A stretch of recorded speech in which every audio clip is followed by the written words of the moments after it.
Sad smo došli u situaciju da imamo šansu biti prvi. To smo ostvarili sa ove velike dvije pobjede u lipnju i to je prvi cilj. Da pokušamo sad ostvariti to, da eventualno svoje na 4 bodana, pogotovo da u Zagrebu nositi u prvo mjesto i to je prvi cilj. Naravno da će tekme se biti u sklopu i priprema za svjetsko prvenstvo, jednostavno priprema nema. Mi se skupimo 5-6 dana prije svjetskog prvenstva igramo te utakmice, dakle moramo to iskoristiti. Znači puno stvari koje možemo samo napraviti ovih 7 dana, kratko je vrijeme, isprobati ono što bi htjeli, što bi željeli.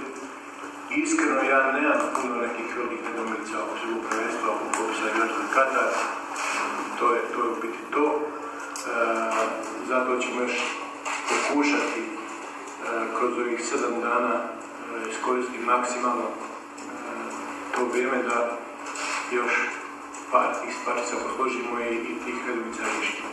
Igranović i Stanišić, mislim da više uopće nema potrebe za Zlatom Igranoviću koji igra sjajno, koji igra već 2 godine na toj poziciji i prebacimo bi na lijevu stranu, igra je dobro, tako da on je neupitan i mislim da to je njegovo mjesto.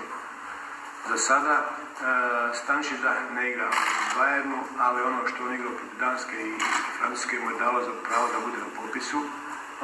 Neće se ponoviti ono što je bilo u Kopenhagenu, nego će drugačija utakmica sigurno i iznenačenija oba golevna, čvrsta, borbena, ali ja opet vjerujem u nas i kažem, ako mi nastavimo kako smo mi završili ovaj ciklus u 6. mjesecu, da onda možemo puno očekivati, s obzirom da su nam igrači u dobroj formi, u dobrom stanju.